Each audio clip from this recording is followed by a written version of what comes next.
Recognize once again Senator Amy Marcos. Thank you very much. Magandang hapon po, Madam President, our Majority Leader, the ladies and gentlemen of the Senate. I rise today on a matter of personal and collective privilege to address a pressing issue of utmost national importance. For far too long, our Filipino people have been left uncertain, confused, deliberately kept in the dark regarding the true intentions behind the continuing and increasingly belligerent efforts to upend the new Senate leadership and, worse, to amend the Constitution. The Filipino people deserve clarity. The Filipino people deserve honesty, and above all, the Filipino people deserve at least the truth.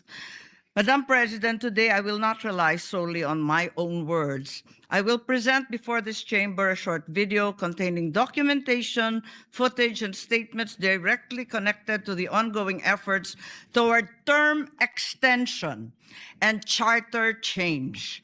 With your permission, therefore, may we now direct the technical team to play the video presentation. Bakit nagpalit ng liderato sa Senado? May I be allowed to humbly move to declare all seats vacant, Mr. President? With 13 affirmative votes, 10 negative votes, and 1 abstention, the positions in all the positions in the Senate is hereby declared vacant. Bakit ito nilusog?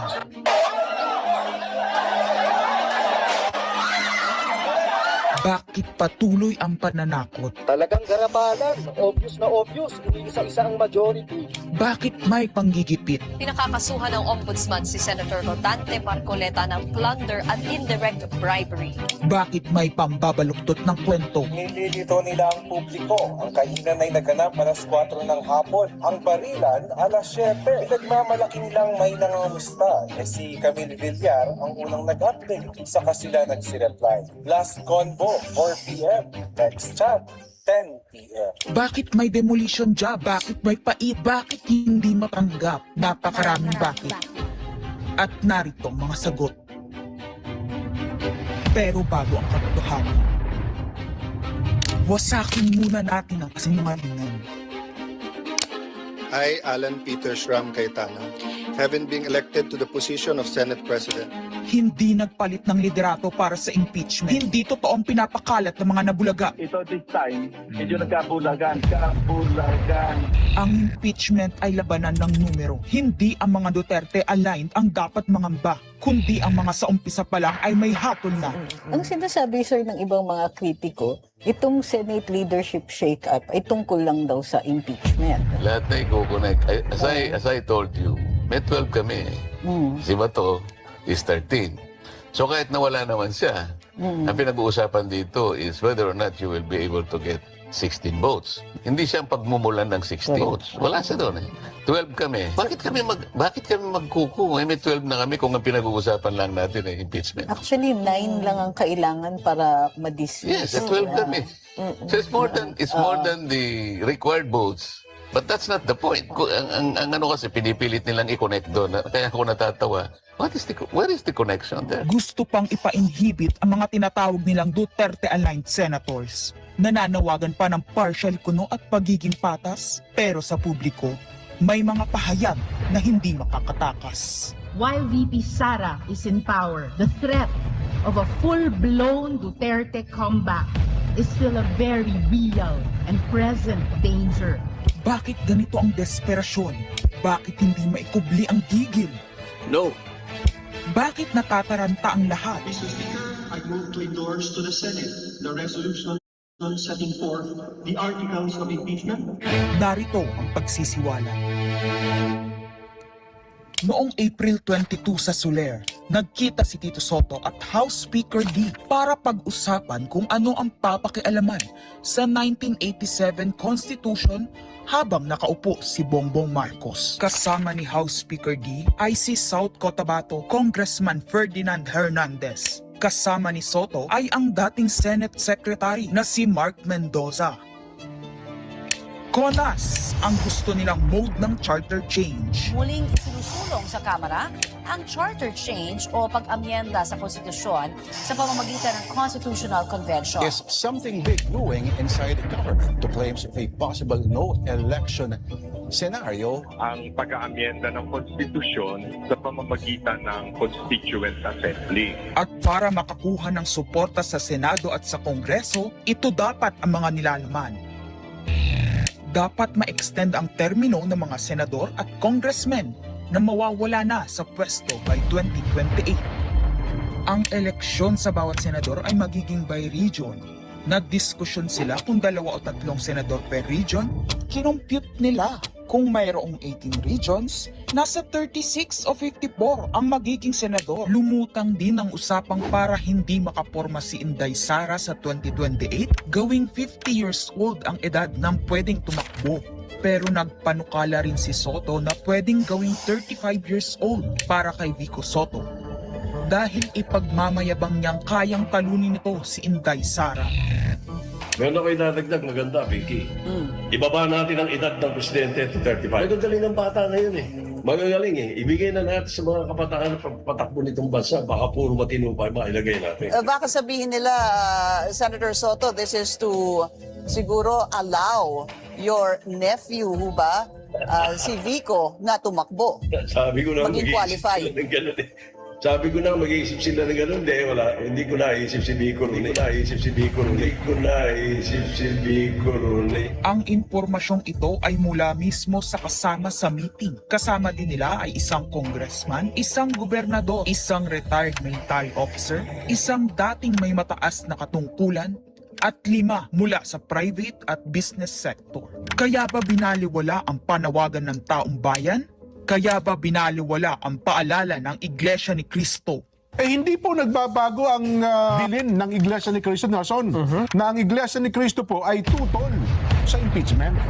Kaya ba nagtatapang-tapangan ang mga umaastang bida sa ginagawa nilang tunay na drama? Kaya ba nila sinasabing hindi sila natatakot sa eleksyon ay dahil alam nilang walang eleksyon na magaganap? Hindi po kami natatakot sa susunod na eleksyon. At ang boto sa impeachment ay refleksyon ng boto sa pagsira sa 1987 Constitution. Pabor ang karamihan sa mga pagbabago sa saligang batas, lalo na sa usaping ekonomiya. Ngunit kung papakialaman ng iilan ang konstitusyon para maghari-harian at para sa pansariling kapakinabangan, makapwesto ng matagal o mailuklok ang kamag-anak, humanda kayo sa galit ng bayan. Ang pagpapalit ng liderato sa Senado ay hindi kakaiba. Ito ay nakabase sa prioridad at gusto ng mga senador. Bumabahana ng ebidensya laban kina Bongbong Marcos, Liza Marcos, Sandro Marcos at Marvin Romualdez. Kailangan ng may bayag sa Blue Ribbon Committee. Ipinangako na sa mga korap na mambabatas ang perang malilikom sa 2027.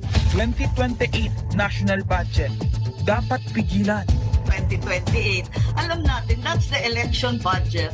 And it was assured to the congressmen, this will also be the CONAS budget. Nagiging isa ng malaking sindikato ang pamahalaan. Sinusuportahan ito ng mga dating kalaban, mga tinulungang manalo noong nakaraang eleksyon, mga may galit sa nagdaang administrasyon.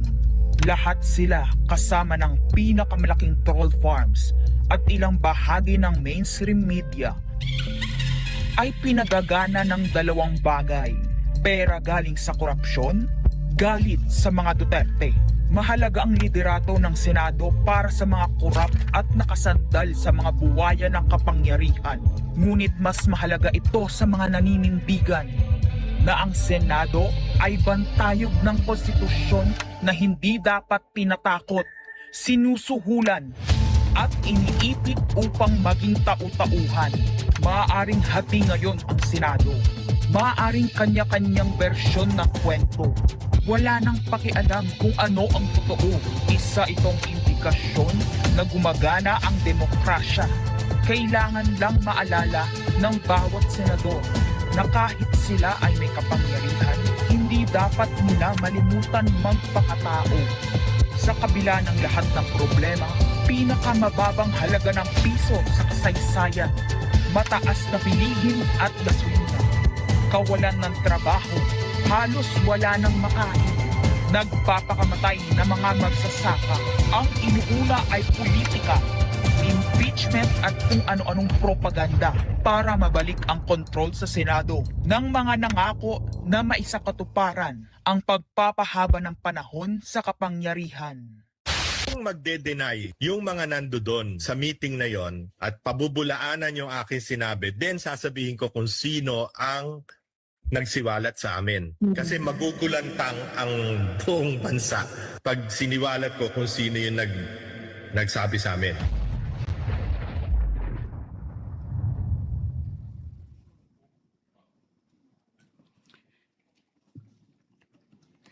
Impeachment, no elections, term extension. Ito ang inaatupag ng ilang mambabatas na nagiging mambubutas ng sikmura ng taong bayan. Inuuna ito kesa gutom, trabaho, kalusugan, kabuhayan. Gusto nilang pahabain ang paghihirap ng Pilipino. Gusto ata nilang gumapang ang bayan sa dusa, gaya ng paggapang ng mga buhaya sa kaban ng bayan at konstitusyon. Ginoong Pangulo, Ginang Pangulo, hindi ko inaakalang aabot sa punto ng buhay ko na ako, isang Marcos, magtatanggol ng 1987 Constitution, isang saligang batas na isinulat laban sa aming pamilya. Pero sa huling pagbisita ko sa libingan ng mga bayani sa puntod ng aking ama, pinaalala ako ng mga katagang nakasulat sa kanyang himlayan, Pilipino. At bilang Pilipino, bilang isang lingkod bayan, bilang isang kaisa-isang anak ni Ferdinand Marcos na may lakas ng loob na tumindig para sa ating bansa, dapat protektahan natin ang saligang batas ng Pilipinas. Nitong mga nakaraang linggo, hindi lang ako basta Pilipino, hindi lang ako basta senador, naging reporter pa at vlogger dahil walang mag-cover sa totoong nangyayari. Pero napakaraming nagko-cover up sa mga korap na politiko. Kung meron nakakaalam sa galit ng bayan pagdating sa pagpapahaba ng poder sa kapangyarihan, nasa unahan na ako ng listahan. Hindi ako makakapayag na walang maisabuhay sa mga aral ng kasaysayan. Noong naharang natin ang PI na yan, People's Initiative, noong Enero 2024, hindi naman sila tumigil. Noong 12 ng Agosto 2025, unang inihayag ni Bongbong Marcos ng ating Pangulo na hindi niya tututulan ang isang Constitutional Convention o CONCON upang ayusin umano ang mga butas sa saligang batas, kasunod ng pahiwatig ng Kongreso na sumusuporta nito. Pagsapit ng Nobyembre, nung nakaraang taon din, naghain na si Congressman Ronaldo Puno at mga miyembro ng NUP, National Unity Party, ng House Bill 5870, naglalayong magpatawag ng Constitutional Convention upang magmungkahi ng mga amyenda sa konstitusyon. Noong 30 ng Enero 2026, nagpahayag naman si dating Senate President Soto ng suporta sa pagtalakay ng mga amyenda sa konstitusyon matapos ang desisyon ng Korte Suprema kaugnay ng impeachment laban kay VP Sara Duterte. Agad itong ikinatuwa ng tropang NUP na nagsabing mahalaga ang kooperasyon ng Senado upang maisulong ang mga reforma sa saligang batas. Gayunpaman, noong ika-31 ng Enero 2026, sumagot ang Malacanang, hindi raw prioridad ang charter change o CHA-CHA dahil nakatutok umano ang Pangulo sa mga isyong pang-ekonomiya. Isang pahayag na inilabas matapos magpahayag ng suporta si SP Soto noon sa pag-amyenda ng konstitusyon. Sa gitna ng debateng ito, naghain noong ika-7 ng Pebrero 2026 yung dating ARTA, Rabindranath Kilala, ng isang radikal na panukala, buwagin ang Senado, pati na rin ang Kongreso at lahat ng lokal na sanggunian, paltan ng isang National Legislative Assembly, maari umano makatipid ng hanggang 1 trilyong taon-taon. Noong nakaraang buwan, Formal din hinikayat ni Congressman Puno at ng NUP ang liderato ng Kamara na simulan ng pakikipag-usap sa Senado hinggil sa charter change sa pamamagitan ng Constitutional Convention. Ginamit pa nila ang pagiging bukas ni SP Soto sa constitutional amendments bilang oportunidad para sa koordinasyon ng dalawang kapulungan. Sa huli, noong 14 ng Mayo 2026, mariing itinanggi ng Malacanang ang akusasyon ni Senate President Alan Peter Cayetano na sinusubukan ng palasyo pahinain ang Senado.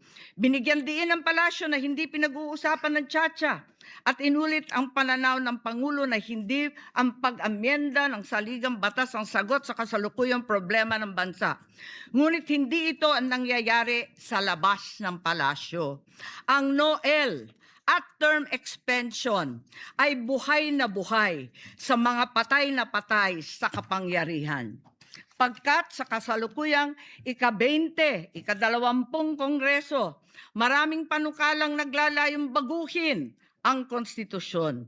Mula sa House Bill 368 ni Congressman Abante, na nagsusulong ng CONCON hanggang sa resolution of both houses number 1 ni Congressman Garbin. Sinundan pa ng resolution of both houses number 2, naglalaman ng mungkahing ibaba sa 35 anyos ang minimum age requirement ng presidente at ang vice-presidente 30 ang edad. Bukod dito, Congressman Richard Gomez naghain ng resolution number 3 upang amyendahan din ang Constitution. Meron pang resolution number 4, nagmumungkahi gawing 3 taon na lamang, 3 magkakasunod na termino ang panunungkulan ng mga senador. Nariyan ang House Resolution 460 ni na Congressman Oreta, Congressman Remulla, Congressman Daza at iba pa na bibigyan linaw daw ang kahulugan ng forthwith sa impeachment. At mula noong Abril, habang hinihikayat ng mga congressman na bumoto sa impeachment, malakas ang ugong ng NOEL sa 2028. Lumutang na rin ang mga detalye. Magte-term extension ang mga congressman at madadagdagan ng 3 taon na mananatiling nakaupo sa pwesto hanggang 2031. Ganon din, 2028. Ganon din ang mga senador, pati ang Pangulo, hanggang 2031 na raw. Kung may eleksyon man sa 2028, sa lokal na lang. Kaya, Visayas o Mindanao ka man, suportado ng iglesia o hindi, walang problema dahil walang eleksyon. Kaya ang tanong ngayon, ayaw ba talaga ng palasyo sa Chacha o kunwari lang? O talaga bang wala ng respeto sa Pangulo? Bukod kay Lito Banayo, napakarami kong sources patungkol sa mga meeting na naganap para sa isinusulong na Constituent Assembly o CONAS. Mga kalipunan ng mga politikong hindi nananalo sa mga matataas na posisyon, inaambisyon nila. Kung hindi kayang manalo sa boto, baguhin na lang ang konstitusyon. Noon pa man, hindi ako naging hadlang sa pagbabago. Kumpara lamang sa ekonomiya at ikagiginhawa ng buhay ng Pilipino. Pero magagaling ang mga buwaya. Tahimik na gumagapang upang malamon pati ang konstitusyon. Kung nagsisinungaling ang mga nagsumbong sa akin, kung sasabihin kasinungalingan ang sinabi ko ngayon at ang pinalabas, hinihikayat ko ang mga senador ngayon sa ating bulwagan. Ipangako natin sa taong bayan na may eleksyon sa 2028 mula sa presidential hanggang sa lokal. At Madam President, magiging masaya akong mapatunayan na mali ako. Dahil ibig sabihin nun, mananalo ang tama. In the interest of time and that this chamber may proceed with its scheduled legislative business, I will not entertain any interpellations at this juncture and would rather allow the facts in the video as well as confronting this nation to resonate fully with this chamber and the Filipino people. I urge this body to look deeply into what we have witnessed today, act with vigilance, courage, and fidelity to the Constitution we swore to defend. Maraming salamat po. Thank you. Madam President, may I make Yes, we recognize Senator Mig Subiri. point of order? Madam President, the point of order. Under Section 93, 94, and 95 on unparliamentary acts and language, I just want to point out that the video that the lady senator presented was obviously opinionated, a propaganda tool, right? It's should be stricken off the record, Madam President. And it's unparliamentary. We've seen videos presenting evidence on issues that are taken up on the floor. Senator Tulfo always comes out with videos showing people being mauled, people being abused for the information of this body to act on that particular issue. But to come up with an opinionated piece like that, ganong klaseng video na propaganda, na sowing intrigue. Kasi ako, Madam President, hindi naman ako sang-ayon sa people's charter change. I was the first one in this institution who fought that kind of move with the PI. And all of us together, kaming lahat, for the first time in the history of the Senate, 24 senators tumayo dyan at pinasapu natin yung Contra People's Initiative, na fake People's Initiative, na talagang kinall out natin yung lahat ng grupo ng tumutulak noon, from the Speaker and even Malacanang, kinalaban natin. Kaya wala kami kinalaman dyan. Bakit sinama kami dyan sa propaganda na yan? Na dahil kami, Duwag 11? Ano ba yan? Bulaga 11? At grade 13? That should not be shown here. Because what will stop us now, Madam President, for that lady senator, that we come up also with a propaganda video here, papalabas din namin, yung mga sala nila. Oo, kung ano-ano, hindi naman kami ganyan. No? To gain traction, to gain views and publicity, will destroy our fellow colleagues here? Walang ganyanan. Ako, hindi ako nagagalit. Kilala niyo ako. Ako pinaka-amiable dito. Mahal ko kayo lahat. Pero hindi tama yung pangyayaring iyon. Hindi ba? Kung galit po kayo, magsalita po siya dyan, magalit siya sa gobyerno niya. Magalit siya sa kapatid niya. Burahin niya kapatid niya. Pero wag naman niya idamay yung mga tao na walang kinalaman dyan. Katulad yan, never ako kinausap ni Senate President Soto. Never ako kinausap ng mga kasamahan ko dito about charter change. Kasi alam din nila, tutol ako. Tinanong ko din sila, wala silang kausap, wala silang kinalaman, wala silang alam sa charter change. This whole group is just nodding, shaking their heads. There is no such thing. Inday-badiday na ba tayo dito sa Senado? Kaya nga sinasabi, we're a circus. I apologize to those who are watching. They think we're a circus. We are a circus because this type of language that we are pushing in this August chamber, it's unparliamentary, Madam President. It is unparliamentary. And I'll tell you now, these people here, ladies and gentlemen, in this body are not in favor of any amendments to the Constitution. We just want to bring back the integrity of this same chamber. Cannot we discuss that as a group, as a body, that we fight for our integrity, for the good name to be brought back, for people like Jokno, people like Tanyada, people like Aquino, people like Salonga, even Frank Drilon, people like Miriam Defensor Santiago, Joker Arroyo, who stood here for what was the best times of our institution. Have we forgotten that and we've made it already like a circus, Madam Chair? I do not agree. Because I'm not Macamarcos. I'm not, so when you come up with a propaganda tool like that, hitting all of us, it makes us look that we are, nasa panig po kami ng mali at nasa panig po kami ng mga demonyo. Diba? May panindigan po kami lahat dito, Madam President. So therefore, you can see my passion on this. I move to strike the horrible propaganda video off the records of this great institution, Madam President.